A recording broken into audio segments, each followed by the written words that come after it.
Hey everybody, and welcome to another HD tutorial, and in this video I'll be walking you through the entire basically Rocketdock interface.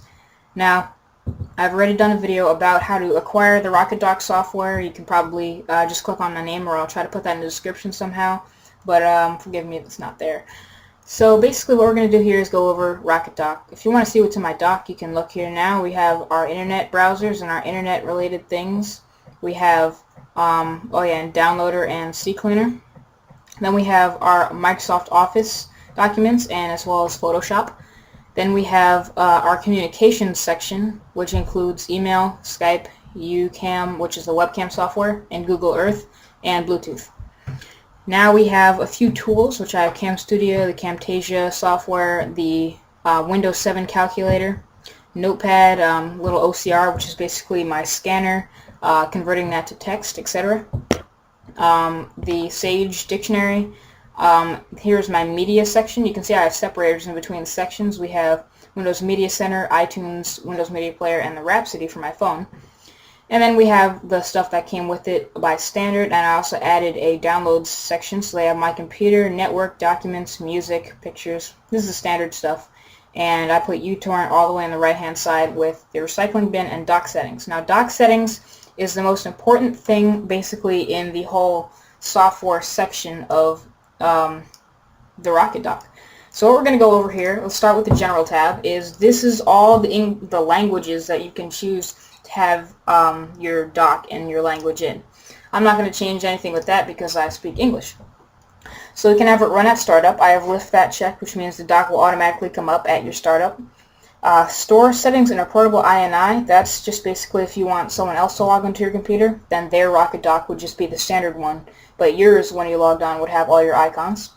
Minimize windows to the dock. Now if I tick that and I hit OK, I just have to show you what that looks like. If I have a notepad document up here and I minimize it, you'll see it swipes in, and there is my notepad document. I click it and it kind of drags out. And again, minimize. It has a little animation that you can disable if it gets annoying. But that's basically what minimize windows to dock means. And if you do have Windows Vista, then you will get the live previews. So you have a YouTube thing running, then that will work. However, I have disabled that, so they minimize to tray, because I actually like the way they work here in Windows Vista.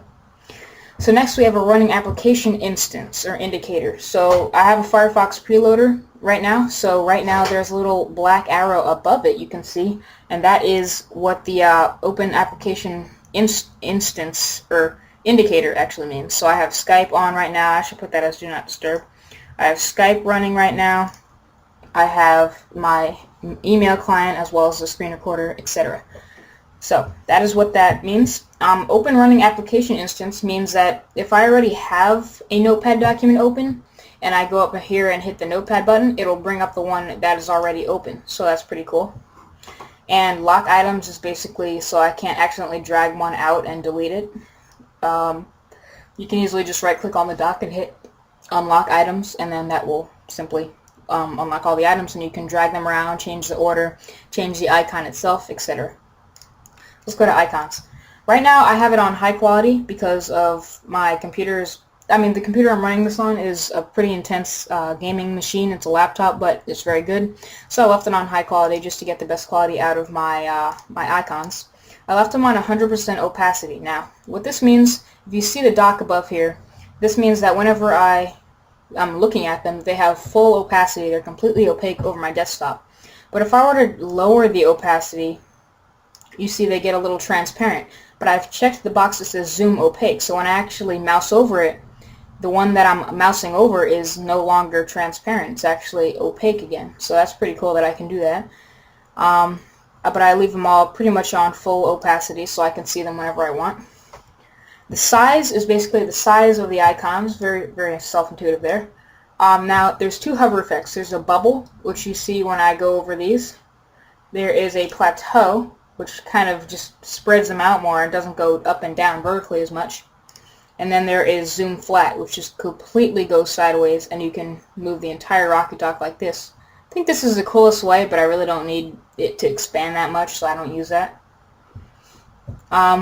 So I leave it at zoom bubble. You can also have no zoom, which is also, that actually works in Mac OS X. You just have the names pop up if you're tired of those animations. So I've left it on zoom bubble.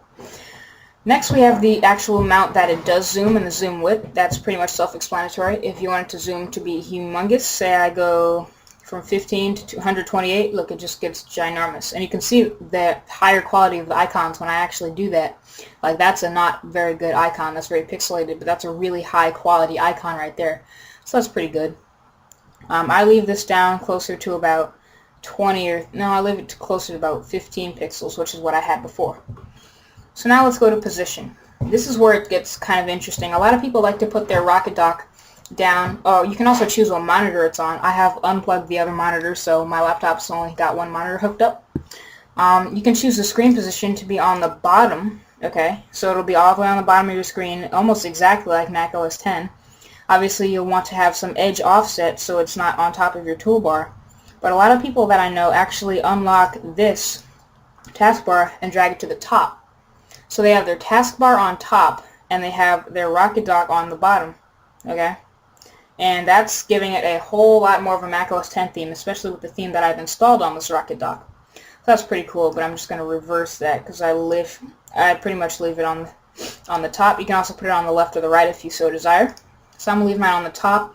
Edge offset is basically how far from the edge it is. You can have it halfway down your screen, or you could have it right flush with the edge. So I leave mine flush.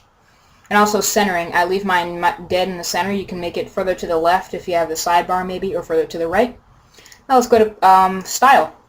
Style, I did a previous video on it, so I'm not going to talk too much about it, but basically you can install and download and get more by hitting this button, a whole bunch of themes, and also change the fonts and the opacity of the fonts when you mouse over one of those icons. So that's pretty cool.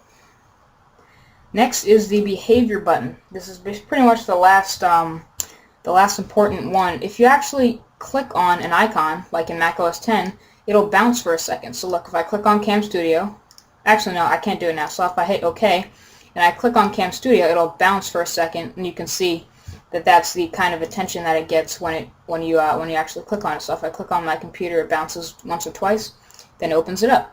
So that's pretty cool. If I go back into settings, I can actually disable that because, again, that just takes a tiny bit more CPU, and I'd rather not. The Uber icon effects, I have not found that to work very well, but if I do try it, let's see. If I do try it, no, it doesn't work. It kind of makes it a little explosion effect when you click on the icon. It's not that great, but so I just leave it at none.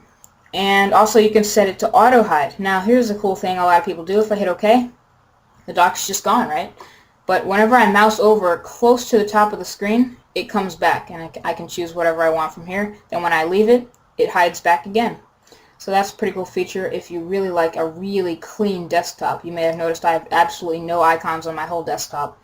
So that's why I use a Rocketdock in the first place. So you can also choose how long it takes to pop up.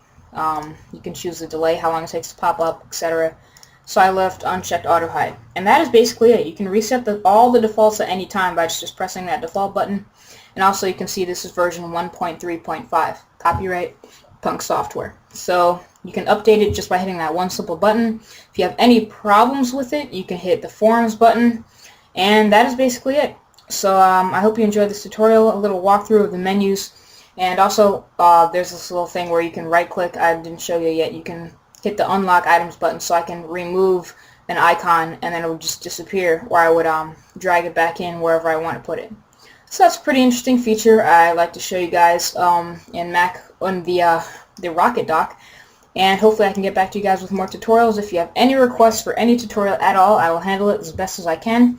All you gotta do is subscribe and send me a personal message, and I'll get to it as soon as I can. Thanks for watching, guys. Peace.